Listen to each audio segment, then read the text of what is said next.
Di video kali ini kita akan membahas latihan soal P3K 2024 untuk formasi pengelola layanan operasional bagian 1. Selamat mengikuti. Sebelum kita menunjukkan soal-soal untuk pengelola layanan operasional, di sini kita jelaskan dulu di antara tugas pengelola layanan operasional. Pertama adalah mengolah data dan informasi seperti mengumpulkan, mengolah, dan menverifikasi data. 2. Melakukan kegiatan pengelolaan layanan teknis di bidang pengendalian mutu instansi. Ketiga, tugas pengelola ini adalah menyiapkan instrumen pengumpulan data. Keempat, menginput, merekapitulasi, dan mengolah data. 5. Memastikan pengelolaan layanan umum berjalan dengan baik. 6. Menyusun laporan operasional yang meliputi kinerja, pengeluaran, dan pencapaian tujuan. Dan yang ketujuh, melaporkan laporan kepada manajemen untuk pengambilan keputusan. Soal pertama, apa tugas utama pengelola layanan operasional di instansi pemerintah? A. Membuat kebijakan operasional dalam lembaga atau instansi pemerintah. B. Mengelola dan memonitor operasional layanan harian yang diberikan oleh instansi pemerintah kepada masyarakat. C. Mengelola pengadaan barang dan jasa. D. Menyusun anggaran tahunan secara detail untuk setiap divisi di instansi pemerintah. Dan E. Melayani pimpinan dan seluruh divisi dalam hal pekerjaan dalam instansi pemerintah. Apa tugas utama pengelola layanan operasional di instansi pemerintah? Silakan. Mari kita intip jawaban yang tepat adalah ya, B. Benar. Mengelola dan memonitor operasional layanan harian yang diberikan oleh instansi pemerintah kepada masyarakat. Soal kedua, dalam menjalankan tugasnya, pengelola layanan operasional harus memperhatikan prinsip A. Efisiensi, efektivitas, dan transparansi. B. Kerahasiaan dan eksklusif. C. Kompetensi antar pegawai. D. Memperbanyak laporan tertulis. E. Sederhana, transparansi, dan kekeluargaan. Dalam menjalankan tugasnya, pengelola layanan operasional harus memperhatikan prinsip-prinsip di bawah ini. Ya, jawaban yang tepat, silakan. Mari kita intip. Ya, benar sekali yang A ya. Efisiensi, efektivitas, dan transparansi. Soal ketiga. Apa tujuan utama dari reformasi birokrasi dalam pelayanan publik? Apa tujuan utama dari reformasi birokrasi dalam pelayanan publik? A. Meningkatkan kualitas pelayanan publik. B. Mengurangi jumlah karyawan. C. Menurunkan anggaran pemerintah. D. Meningkatkan jumlah pegawai dan divisi. Dan E. Memberikan pelayanan kepada masyarakat secara maksimal. Apa tujuan utama reformasi birokrasi dalam pelayanan publik? Mari kita intip jawabannya. Ya, yang A. Meningkatkan kualitas pelayanan publik. Soal keempat. Apa tujuan dari SOP, Standar Operasional Prosedur, dalam pelayanan publik? Tujuan dari Standar Operasional Prosedur dalam pelayanan publik. A. Membatasi hak masyarakat untuk mendapatkan pelayanan. B. Meningkatkan biaya pelayanan. C. Menambah proses birokrasi. D. Menyederhanakan alur kerja dan meningkatkan efisiensi layanan. Atau E. Agar bekerja sesuai dengan jam kerja yang telah ditetapkan. Ya, ini jawabannya sangat jelas sekali ya. Ya, kita lihat jawabannya. Ya, benar sekali yang D. Menyederhanakan alur kerja dan meningkatkan efisiensi layanan. Soal kelima. Apa yang dimaksud dengan ASN P3K? A. Pegawai yang diangkat melalui seleksi terbuka CPNS. B. Pegawai yang diangkat dengan kontrak kerja selamanya. C. Pegawai kontrak yang diangkat tanpa seleksi. D. Pegawai yang hanya bekerja di sektor pemerintah. Atau E. Pegawai yang diangkat dengan kontrak kerja untuk jangka waktu tertentu. Ya, jawabannya sangat mudah. Ya, kita lihat. Benar sekali, E. P3K adalah pegawai kontrak dengan jangka waktu tertentu. Soal ke-6. Siapa yang bertanggung jawab atas pengelolaan dokumen operasional dalam instansi? Yang bertanggung jawab atas pengelolaan dokumen operasional dalam instansi. A. Staf pengelola administrasi. B. Kepala bagian keuangan. C. Pengelola layanan operasional. D. Tim IT instansi. Atau E. Kepala gudang arsip. Ya, jawabannya sudah sangat jelas. Mari kita intip. Benar sekali. Pengelola layanan operasional. Soal ketujuh. Apa yang dimaksud dengan SOP dalam konteks layanan operasional? Apa yang dimaksud dengan SOP atau prosedur standar operasional dalam konteks layanan operasional? A. Alat evaluasi kinerja. B. Pedoman yang mengatur tata cara kerja operasional. C. Sistem pemantauan layanan. D. Rencana pengembangan instansi. E. Tata cara memberikan layanan operasional. Ya, kita lihat jawaban yang tepat adalah ya, B, yaitu pedoman yang mengatur tata cara kerja operasional. Soal ke-9. Apa saja faktor yang mempengaruhi efektivitas layanan operasional? Faktor yang mempengaruhi efektivitas layanan operasional. A. Jumlah pegawai. B. Pengurangan biaya operasional. C. Sumber daya manusia, sarana prasarana dan SOP yang jelas. D. Pemangkasan waktu kerja. Atau E. Jumlah gaji dan tunjangan yang diberikan. Faktor yang mempengaruhi efektivitas layanan operasional. Ya, jawabannya yang tepat adalah benar sekali, C. Sumber daya manusia, sarana prasarana dan SOP yang jelas. Soal ke-10. Apa yang dimaksud dengan layanan terintegrasi dalam konteks layanan operasional? Layanan terintegrasi. A. Kegiatan yang menggabungkan berbagai layanan.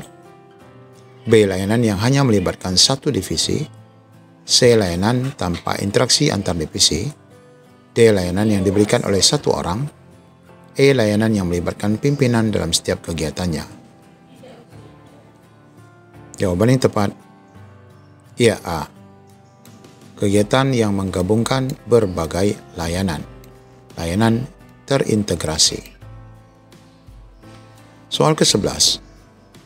Apa peran teknologi informasi dalam mendukung layanan operasional? Peran teknologi informasi. A. Menggantikan peran pegawai pada layanan dasar. B. Mengurangi anggaran pemerintah. C. Mempermudah interaksi antar pegawai. D. Mempermudah dan mempercepat proses pekerjaan. Atau E. Membantu mengurangi jumlah pegawai dan anggaran. Ya, jawabannya tepat. D. Benar sekali. Yaitu mempermudah dan mempercepat proses pekerjaan. Soal ke-12. Apa yang menjadi komponen utama dalam pengelolaan layanan operasional di instansi pemerintah? Yang menjadi komponen utama dalam pengelolaan layanan operasional. A. Teknologi, sumber daya manusia dan SOP. B. Sarana prasarana dan jumlah fasilitas. C. Kampanye politik, keputusan pemerintah dan undang-undang pelayanan. D. Pembangunan infrastruktur, penambahan sumber daya dan gaji pegawai. Atau E. Jumlah divisi layanan, jumlah sumber daya dan jumlah jam kerja. Yang tepat adalah ya, benar sekali, A, yaitu komponennya teknologi, sumber daya manusia dan SOP. Soal ke-13. Agar pengelola layanan operasional berjalan sukses, hal apa yang harus dimiliki oleh seorang pengelola layanan operasional? Agar pengelolaan layanan operasional berjalan sukses. A. Banyaknya jumlah pegawai dan divisi untuk pelayanan kepada masyarakat. B. Kemampuan berkoordinasi, pemahaman teknis dan manajemen waktu yang baik. C. Minimnya teknologi, masih banyak menggunakan cara manual dan sederhana. D. Tingkat absensi yang rendah dan pegawai bebas bekerja dari mana saja. Atau E. Kemampuan memberikan pelayanan prima untuk atasan. Jawaban yang tepat adalah ya, benar sekali, yang B. Kemampuan berkoordinasi, pemahaman teknis, dan manajemen waktu yang baik. Soal ke-14. Bagaimana cara memastikan bahwa layanan operasional berjalan sesuai dengan SOP? Bagaimana cara memastikan bahwa layanan operasional berjalan sesuai SOP? A. Dengan mengurangi jumlah pegawai. B. Dengan meningkatkan beban kerja tanpa pengawasan. C. Dengan pengawasan dan evaluasi berkala terhadap pelaksanaan layanan. D. Dengan membiarkan proses berjalan secara mandiri. Atau E. Dengan menambah jumlah divisi dan pegawai. Sudah jelas jawabannya? Mari kita intip. Ya, C. Benar sekali. Dengan pengawasan dan evaluasi berkala terhadap pelaksanaan pelayanan. Soal ke-15. Apa fungsi utama dari sistem informasi manajemen dalam pengelolaan layanan operasional? Fungsi utama dari sistem informasi manajemen dalam pengelolaan layanan operasional. A. Menyimpan data pegawai untuk keperluan administrasi keuangan.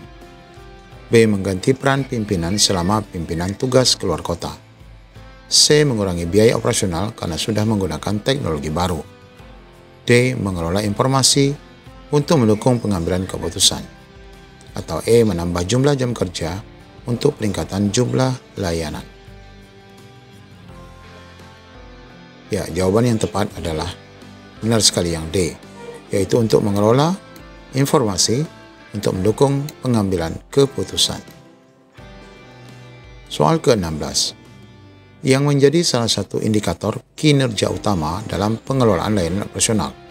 Yang menjadi salah satu indikator kinerja utama dalam pengelolaan layanan operasional. A. Jumlah pegawai yang terlibat dalam memberikan layanan. B. Waktu pelayanan dan kepuasan pengguna layanan. C. Anggaran yang efisiensi karena menggunakan fasilitas apa adanya.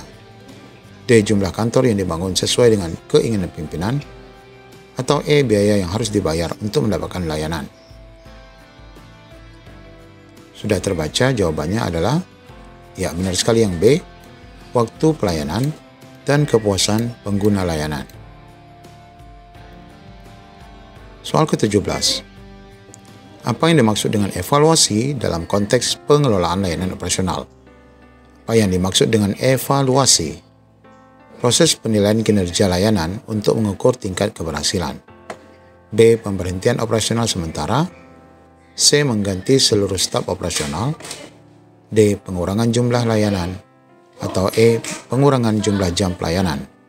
Ya, sudah jelas sekali jawabannya adalah ya, benar sekali yang A, yaitu proses penilaian kinerja layanan untuk mengukur tingkat keberhasilan. Soal ke-18. Apa yang dimaksud dengan perencanaan operasional? Apa yang dimaksud dengan perencanaan operasional? A. Proses spontan yang dilakukan tanpa persiapan. B. Proses penerapan rencana dan tujuan strategis untuk mencapai tujuan. C. Proses yang hanya melibatkan pimpinan. D. Proses yang hanya diperlukan saat terjadi krisis. E. Proses yang memberikan dampak signifikan terhadap kualitas layanan. Ya, jawaban yang tepat. Ya, B. Benar sekali. Proses penerapan rencana dan tujuan strategis untuk mencapai tujuan. Soal ke-19. Apa yang dimaksud dengan optimalisasi sumber daya dalam pengelolaan layanan operasional? Yang dimaksud dengan optimalisasi sumber daya. A. Pengelolaan sumber daya secara efisien untuk mencapai tujuan organisasi. B. Pengurangan sumber daya secara besar-besaran. C. Pemakaian sumber daya tanpa pengaturan. D. Penggunaan sumber daya hanya pada akhir tahun. Atau E. Mengelola sumber daya secara baik untuk menghemat anggaran. Optimalisasi. Jawabannya adalah ya, A. Pengelolaan sumber daya secara efisien untuk mencapai tujuan organisasi. Soal ke-20. Bagaimana cara mengurangi hambatan dalam pengelolaan layanan operasional? Bagaimana cara mengurangi hambatan dalam pengelolaan layanan operasional? A. Menyederhanakan prosedur dan meningkatkan pelatihan pegawai. B. Meningkatkan jumlah persyaratan administrasi. C. Mengurangi komunikasi antar bagian. D. Menambah alur birokrasi. Atau E. Selesaikan masalah dengan bertele-tele. Sudah jelas ya, jawabannya adalah ya, yang A, yaitu menyederhanakan prosedur dan meningkatkan pelatihan pegawai. Soal ke-21, bagaimana cara mengukur kepuasan masyarakat terhadap layanan operasional? Cara mengukur kepuasan masyarakat. A. Melalui survei dan umpan balik dari pengguna layanan. B. Melalui pengamatan langsung tanpa data yang cukup. C. Melalui anggaran yang dialokasikan khusus untuk layanan. D. Melalui laporan pegawai yang dibuat setiap bulan. Atau E. Melalui jumlah pegawai yang melaksanakan kegiatan layanan. Bagaimana cara mengukur kepuasan masyarakat? Ya, tentu saja jawabannya adalah ya, A, ya, melalui survei umpan balik dari pengguna layanan. Soal ke-22, tujuan dari Total Quality Management. Tujuan dari Total Quality Management dalam konteks pengelolaan layanan operasional. A. Menghambat inovasi layanan. B. Mengurangi jumlah pegawai. C. Meningkatkan jumlah anggaran. D. Meningkatkan kepuasan penerima layanan. E. Mengurangi biaya tenaga kerja. Jawaban yang tepat adalah ya, D. Meningkatkan kepuasan penerima layanan. Soal ke-23. Salah satu tantangan utama dalam manajemen sumber daya manusia di instansi pemerintah. Salah satu tantangan utama dalam manajemen sumber daya manusia di instansi pemerintah. A. Pemborosan pengeluaran pegawai. B. Kurangnya SDM. C. Jumlah pegawai yang over kapasitas. D. Masalah birokrasi yang memperlambat pengembangan pegawai. Atau E. Tingkat turnover yang tinggi.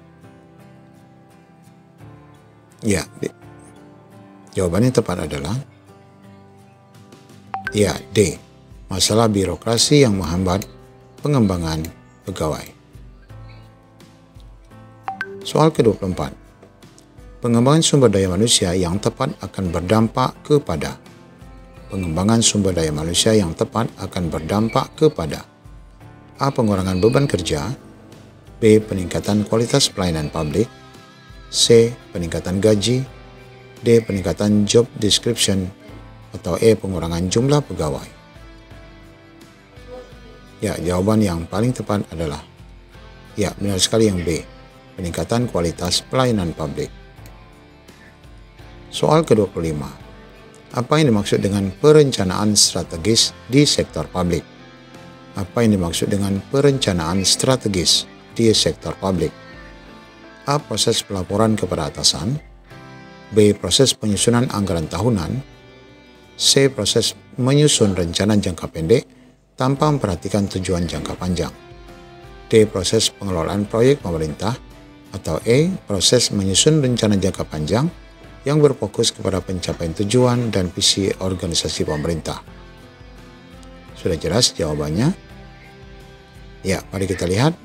Benar sekali yang E, yaitu proses menyusun rencana jangka panjang yang berfokus kepada pencapaian tujuan dan visi organisasi pemerintah. Dan semoga latihan ini akan membantu Bapak Ibu nanti dalam seleksi P3K 2024. Sukses selalu. Assalamualaikum warahmatullahi wabarakatuh.